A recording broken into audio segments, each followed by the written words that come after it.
આજે નાગપંચમી શ્રાવણ માસની એક વિશેષ અને પાવન તારીખ, જે દિવસે ભારતના વિવિધ રાજ્યોમાં નાગ દેવતાની પૂજા કરી શ્રદ્ધા અને આસ્થાથી તેમનો આશીર્વાદ મેળવવામાં આવે છે. રાજસ્થાન, ગુજરાત, મધ્યપ્રદેશ અને પંજાબમાં ભક્તોના હૃદયમાં જે લોકદેવતા અવિચલ સ્થાને રાજ કરે છે તેઓ છે ગોગા મહારાજ, જેઓને ગોગાજી તરીકે પણ ઓળખવામાં આવે છે. સાપોના દેવતા તરીકે પૂજાતા આ લોક દેવતા માટેની ભક્તિ માત્ર ધાર્મિક જ નથી, પણ સાંસ્કૃતિક વારસાની એક જીવંત સાક્ષી છે. આજે અમે તમને લઈ જઈશું અમદાવાદના નરોડા વિસ્તારના હંસપુરા ખાતે આવેલા સમૃદ્ધિ સ્કાયમાં, જ્યાં યોજાયેલી ગોગા મહારાજની ભવ્ય નાગપંચમી મહાપૂજાની તરફ, જ્યાં ભક્તિ, શાંતિ અને આશીર્વાદનો અનોખો મેળો જોવા મળ્યો. ગોગા મહારાજનું મૂળ સ્થાન રાજસ્થાનમાં આવેલ છે, પરંતુ તેમની ખ્યાતિ સરહદો પાર કરીને અનેક રાજ્યો સુધી ફેલાઈ છે. નાગદેવતા તરીકે તેમનો લોકવિશ્વાસ એ માન્યતાથી જોડાયેલો છે કે તેઓ સાપોના ડંખથી રક્ષણ આપે છે અને ભક્તોના જીવનમાં આવનારી અનેક મુશ્કેલીઓ દૂર કરે છે. શ્રાવણ મહિનાની 5મ તિથિ એટલે કે નાગપંચમીના દિવસે તેમની પૂજા કરીને ભક્તો જીવનમાં સુખ, સમૃદ્ધિ અને આરોગ્યની પ્રાર્થના કરે છે. અનેક ભક્તો માને છે કે આ દિવસે કરેલી પ્રાર્થના માત્ર વર્તમાન જ નહીં, ભવિષ્યના દુઃખો પણ દૂર કરે છે. અમદાવાદના નરોડા હંસપુરામાં આવેલા સમૃદ્ધિ સ્કાયમાં આજનો માહોલ અદ્ભુત હતો. વહેલી સવારથી જ ભક્તો પરંપરાગત વસ્ત્રોમાં, હાથમાં પુષ્પ અને પૂજાની થાળીઓ લઈને અહીં ઉમટી રહ્યા હતા. તહેવારનો રંગીન માહોલ, મંત્રોચ્ચારની ધૂન અને ધૂપ દીવાના સુગંધે આખું સ્થળ એક પવિત્ર શક્તિથી ઓતપ્રોત બન્યું હતું. પ્રવેશદ્વાર પર ફૂલોની સુંદર સજાવટ, ગોગા મહારાજની પ્રતિમા પર સુવર્ણ આભૂષણો અને ચમકતા ચોળા તેમજ ચારે તરફ ગુંજતા ભક્તિના નાદ, જાણે જગતથી દૂર ભક્તિનું આકાશ રચાયું હોય એમ લાગતું હતું. આ ભવ્ય પૂજાના કેન્દ્રમાં હતા જીગરભાઈ ઘનશ્યામભાઈ બારોટ, જેમને લોકો પ્રેમથી ગોગાજીના ભુવાજી તરીકે ઓળખે છે. જીગરભાઈ માત્ર એક ભુવાજી જ નહીં, પરંતુ છેલ્લા 2 દાયકાથી ગોગા મહારાજની સેવા અને ભક્તિમાં પોતાનું સમગ્ર જીવન સમર્પિત કરનાર સાધક છે. અમારી ટીમે તેમની સાથે ખાસ વાતચીત કરી હતી. તેમણે જણાવ્યું કે થલતેજ ગામના કરડીવાળા ખેતરના ગોગા મહારાજ આજના દિવસે સાક્ષાત તેમના ઘરમાં પધાર્યા છે. દર વર્ષે નાગપંચમીના દિવસે તેઓ મહાપૂજા અને નવચંડી યજ્ઞ દ્વારા ભક્તોના પ્રશ્નોના જવાબ આપે છે અને તેમના દુઃખો પણ દૂર કરે છે.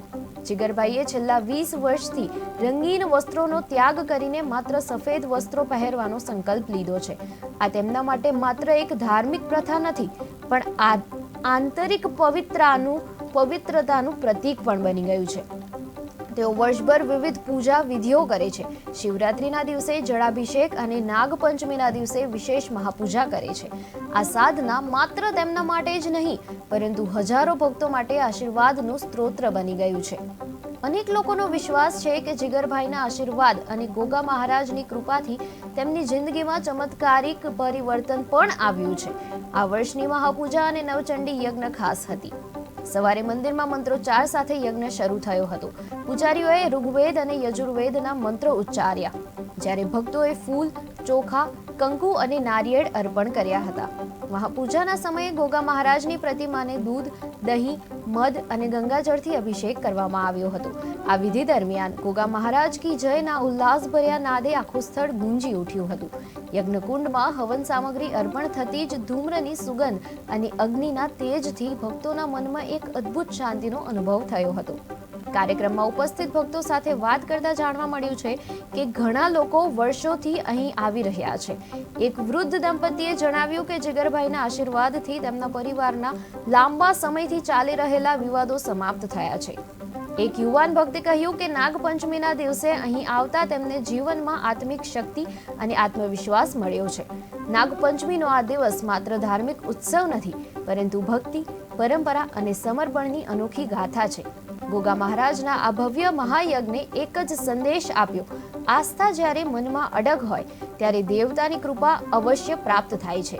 અમદાવાદના નરોડા હંસપુરામાં યોજાયેલી આ મહાપૂજા માત્ર ભક્તો માટે નહીં, પરંતુ સમગ્ર સમાજ માટે એક પ્રેરણારૂપ પ્રસંગ બની રહી છે. બારોટ પરિવારના ત્યારે નાગપંચમીના દિવસે પૂજાનું આયોજન કર્યું છે, તો કઈ રીતના આખું આયોજન છે? આમાં એવું છે કે શ્રાવણ મહિનામાં નાગપંચમીનો દિવસ આવે છે. એ ગોગા મહારાજ નાગદેવતાનો બર્થડે કહેવાય અને મારા ઘેર ગોગા મહારાજનું સ્થાપન છે. અને દર વર્ષે આશરે લગભગ 20 વર્ષથી મારા ત્યાં એક નવચંડી યજ્ઞ જે કહેવાય એનું આયોજન અમે લોકો કરીએ છીએ. હિન્દુ શાસ્ત્રમાં એવું કીધેલું છે કે 16 પૂજા થાય છે આપણા ભગવાનની, તો એની સાથે સાથે અમે દરેક જાતના અભિષેક આપતા હોઈએ છીએ. ફ્રૂટના જ્યુસના, દૂધનો હોય, એ રીતે અલગ પ્રકારના અભિષેકો અમે આલતા હોઈએ છીએ. પછી અમે આહુતિ આલતા હોઈએ, છેલ્લે અમે શ્રીફળ હોમ કરતા હોઈએ છીએ. આ એક આખો જે નવચંડી યજ્ઞ કે એ રીતનો અમે આખો યજ્ઞ કરતા હોઈએ છીએ નાગપાંચમના દિવસે. નાગપંચમી એક એવો દિવસ છે કે જે નસીબમાં હોય એના નાગદેવતાની ગોગા મહારાજની સેવા પૂજા જોવાનો, સેવા પૂજા કરવાનો અને એના દર્શન કરવાનો લાહવો મળે. જેના નસીબમાં ના હોય એના આ લાહવો મળતો નથી. અને ગોગા મહારાજ એ સત્ય ઉપર ચાલવાવાળો દેવ છે. એની આગળ કોઈનું ખોટું ચાલતું નથી. એ ખોટું ચલાવતો નથી, ખોટું કરતો નથી. શું નામ બેટા તમારું? સ્મિત બારોટ. આજે આપણે નાગપંચમીના દિવસે તમારા પરિવારમાં જે હવન થાય છે, શું કહેશો તમે આમાં? આ હવન અમારો 20 વર્ષથી ચાલતો આવે છે. જે નાગપાંચમનું હવન છે અમારો ખુદના ગોગા મહારાજ છે, ખેતરના થલતેજના ઉગતા સુરતના મણિધર નાગ કહેવાય અમારા. તો 20 વર્ષથી ચાલતો આવતો આ હવનમાં અમે લોકો બધા પરિવારવાળા, બધા મિત્રો બધા ભેગા મળીને જે હવન કરીએ છીએ એનો લાભ લેવા માટે બધા આવે છે. તો એ ખૂબ જ સરસ બાબને હજુ પણ આજે જીગરભાઈ દ્વારા હવન થાય છે. આવતી પેઢીમાં તમારે પણ કરવાનું છે. કઈ રીતના આખું આયોજન તમે કરશો ભવિષ્યમાં? જેમ આપણને ખબર પડશે કે ભાઈ જેમ પપ્પા શીખવાડે કે ભાઈ આવું રીતે કરવાનું, આ કરવાનું, તો એવી રીતે. બોલો ગોગા મહારાજની જય. અમારા જીગરભાઈ મિત્ર એમના અમારા ઉપર, અમારા પરિવાર ઉપર એમની ને ગોગા મહારાજની ખૂબ જ લાગણી અને આશીર્વાદ છે. અને છેલ્લા કેટલાય વર્ષોથી અમે એમના ત્યાં આગળ પૂજા વિધિમાં આવીએ છીએ અને અવારનવાર પણ દર્શન કરીએ છીએ અને પૂરી શ્રદ્ધાથી એમના દર્શન કરીએ છીએ અને એ અમને લાભ પણ આપે છે. અને અમારે કામ પણ ગોગા મહારાજ કરે છે. સદાય સર્વેની મનોકામના પૂરી કરે એવી અમારી મનોકામના, એવા અમારી ઈચ્છા, પ્રાર્થના.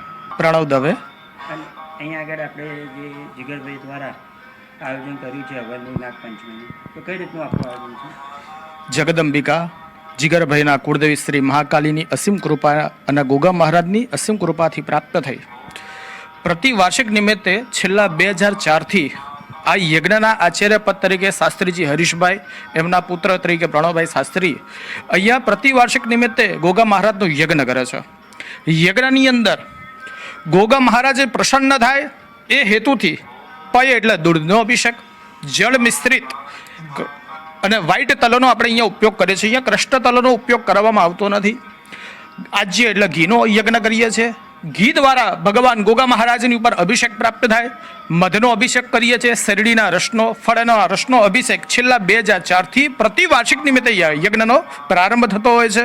અને સાંજે 3 થી 3:30ની અંદર આ પૂર્ણાહુતિ થતી હોય છે. અને આ ગોગા મહારાજ પ્રસન્ન ખેતરની અંદરથી અહીંયા બિરાજમાન થયા, જીગરભાઈની અંદર બિરાજમાન થયા છે. એ ગોગા મહારાજ પ્રસન્ન એમની ઉપર, એમના પરિવાર ઉપર પ્રસન્ન રહે એ માટે એ શાસ્ત્રીજીઓ દ્વારા વૈદિક મંત્ર દ્વારા રુદ્રાભિષેક કરાવે છે અને રુદ્રાભિષેકની અંદર ગોગા મહારાજની પૂજા પણ અર્પણ કરે છે. ખૂબ પરિચય હતો પહેલેથી. ત્યારથી હું અહીંયા જ્યારથી આવ્યો, ગોગા અસીમ કૃપા ઉતરી, આશીર્વાદ બન મળ્યો. શરીરે આરોગ્યતા, લક્ષ્મીમાં ઘણી મને પ્રગતિ થઈ. હું ઘણા સમયથી મહારાજનો અધિકારી છું. આ પરિવારનો પણ અધિકારી છું. મારું નામ પંકજ પંડ્યા. પ્રણવભાઈ સાથે, હરીશભાઈ સાથે હું લગભગ 5 વર્ષથી આવું છું. અને મેં સાંભળ્યું છે કે જીગરભાઈ ઉપર અસીમ કૃપા ગોગા બાબાની છે, એમાં કુળદેવીની છે. અને અનેક એની દ્રવ્યથી પૂજા થાય છે, અભિષેક થાય છે. અને તમામ જે અહીંયા આવે છે એમના દુઃખ દર્દ બી દૂર થાય છે. તો તમામને જે મીડિયા દ્વારા જે સાંભળે છે એને બી અહીંયા કરે છે કે અહીંયા ફ્રી ઓફ ચાર્જ, કોઈ ચાર્જ લેવામાં આવતો નથી. બરાબર, એમને ઘેર આવવાથી અને તમામ દુઃખ દૂર થાય છે. જય ગોગા મહારાજ. પાર્થભાઈ ત્રિવેદી. હું પણ તમને ઘણા ટાઈમથી જોઉં છું, તો અહીંયા આગળ કઈ રીતનું આખું આયોજન? છેલ્લા 5 વર્ષથી હું પણ અહીંયા દાદાના સાનિધ્યમાં આવું છું. એટલે દર નાગપાંચમે યજ્ઞમાં અમે હાજર રહીએ છીએ. તેમજ દાદાના અનેક પરચાની ઘણી જાણ પણ થઈ છે. તેમજ અમે યજ્ઞમાં હાજર રહીએ અને જ્યારે ક્યારે પણ દાદા હાજર થયા હોય અને દાદાએ ત્યારે દરેક વ્યક્તિઓને જવાબ આપી અને એમની સમાધાન કરવાની પૂર્ણ તૈયારી બતાવી છે. જ્યારે દાદા પોતે પણ હાજર થઈ અને દરેક જે કોઈ પણ આવ્યા હોય ભાવિક ભક્તો એના મનના મૂંઝવણોને દૂર કરેલા છે. એવી અહીંયા દાદાની અસીમ કૃપા છે, જે કોઈ પણ ચાર્જ વગર કરવામાં આવે છે.